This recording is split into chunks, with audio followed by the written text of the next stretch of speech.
Good morning, everyone.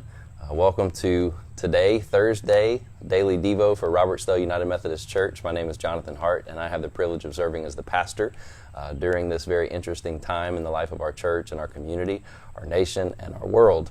I wanted to apologize. I kind of spoke two untruths yesterday that I didn't mean to. I guess I was distracted by the noise of the garbage truck. One of the things I said in yesterday's post was I was talking about how in Israel there used to be this tribe set apart within Israel, the Levites, who were solely responsible for worship and operating as priests of the people of God.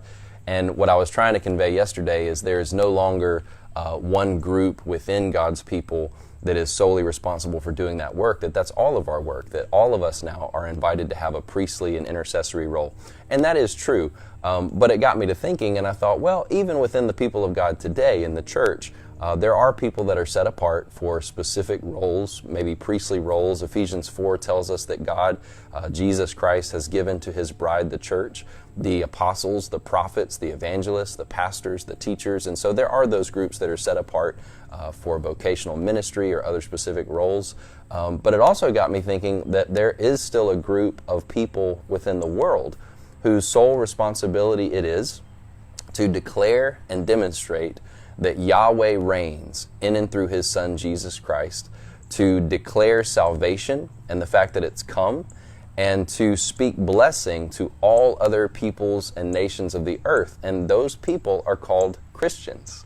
It is now the church, the bride of Christ, who is kind of the Levitical tribe of all the nations of the world. We are all priests. And that's what 1 Peter 2:9 means when it says we are a royal priesthood, a chosen nation, a holy people of God's own special possession.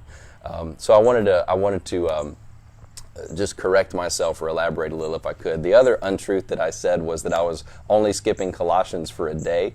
And today is kind of a blessing part 2. So yesterday we talked about the blessing in Numbers 6, and I just couldn't get away from it. There was one more part that I wanted to dive into today, and that was the idea of God's face. When I was in college, I asked one of my buddies how he was doing, and he said, I'm just seeking God's face. And I thought, what in the world does that mean? Seeking God's face. I'd never heard that before, but as I was reading in the Psalms and the writings of King David, I noticed that was a phrase that he used. What does it mean to seek God's face? And in the blessing in Numbers 6, I'm going to read today straight out of this commentary. I hope this is okay in terms of copyright issues. You know what? Am I backwards? Give me a second. I don't want this to be turned around. Hold on. I'm still learning, still growing, still learning, still getting used to all this technology. Hey, there we go. All right, that should work now. No longer backwards, right? So you can see the title of this commentary. This is the Interpretation Commentary Series, and this is a guy named Dr. Dennis Olson who wrote this commentary on the book of Numbers. And I couldn't get over how cool this was when the blessing in Numbers only has 3 words in the first line, 5 words in the second line, and 7 words in the third line. 2 of the lines of the blessing talk about God's face. So it's a very important and dominant theme in the blessing. And the first says, may God shine on you. May he make his face shine on you and be gracious to you. And then the third line says, may he lift up his face upon you and give you his peace. And so there's 2 things going on with the face of God that we can easily miss or not understand if we don't get what he's talking about. The second line employs the metaphor of light, referring to God's face as it shines benevolently on the nations. Isn't that cool? Light connotes clarity, revelation, the warmth of sunshine, rescue from cold darkness, renewal of life, and the brightness of joy. This bright shining of God's face upon Israel is a theme in Psalm 67, one of the Psalms of praise. It says, may God be gracious to us and bless us and make his face to shine upon us, directly quoting the Numbers 6 blessing, the Aaronic blessing, that your way may be known upon the earth, your saving power among the nations. And the Psalms focus on all the nations and all creation, suggests the image of God's shining face evokes the wider idea as God of creator of the earth, creator of the world. As the life-giving rays of the warm sun extend over all the world, so the blessing of God's shining face radiates out to the ends of the earth. Isn't that beautiful?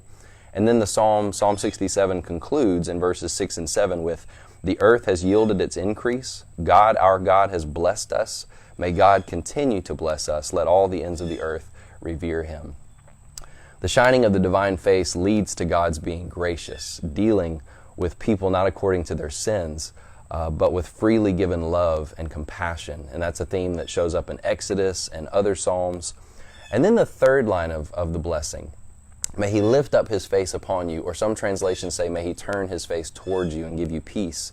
The Aaronic blessing moves from the general blessing in the first line to shining of God's face, which is like the sun extending to all the nations, to the passive shining of God's face, to God's more active movement of lifting up his face and sending peace and blessing specifically upon his people, Israel. This gracious nod of God toward the community signifies favor and acceptance, even when not deserved. Isn't that cool? So that's what it means when it says, may God lift up his face. It's like he's nodding. Isn't that neat that God is nodding at his people? And that nod is significant in the culture and time in which this is written, because in Genesis chapter 32, verse 20, we see this same nodding behavior between Jacob and his brother Esau when he goes to seek reconciliation. Jacob hopes his brother Esau will lift up his face and accept him after their separation and estrangement since they were young boys. In Job chapter 42, verses 8 and 9, God instructs the foolish friends of Job to offer a sacrifice and hope that God will lift up the divine face and look with favor upon Job's prayer of intercession on their behalf. So God's face is operating in two ways in this blessing. It's shining upon us like the sun that radiates his blessing over all the earth, and specifically, especially his people. And he's nodding, he's turning his face towards us, he's lifting up his face in a gesture of acceptance and approval, that we might know his favor and be granted his peace. So that's my prayer for you today, that you would experience the shining face of God, the nodding face of God towards you, that you would know his acceptance and his approval, his love, his blessing, and his peace. I've linked the same song in this video today that I did yesterday. It's a different version. It's funny because I'm calling it the long version, and when I went back and looked at the version I posted yesterday, I think it was still like 10 or 11 minutes long, which for a song is very long. But the reason I linked this version is because this is the first version that was ever captured on video or audio when Carrie Job and Cody Carnes went to Elevation Church and co-wrote this song with the pastors there. And then they used this song in their worship that weekend. They wrote it on a Thursday, and by Sunday they were worshiping with it in the church. And what I love about it is I want you to know today, as you listen and watch this song, if you dare, that these are perfect strangers. They don't know you. And through technology, they are sharing this song with you and with the world.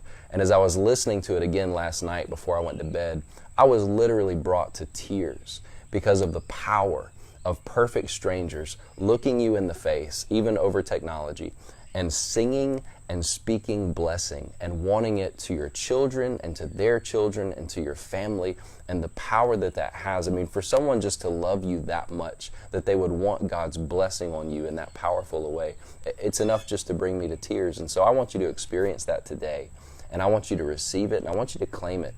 Because the Bible talks a lot about asking for blessing and being unashamed at asking God to bless abundantly and to provide, that those who seek will find and those who ask receive, and we have not because we ask not. And so I just pray that you would be selfish today with the blessing of God, that you would seek him in every way that you need him, and that you would know his closeness and his desire to be with you and to love you.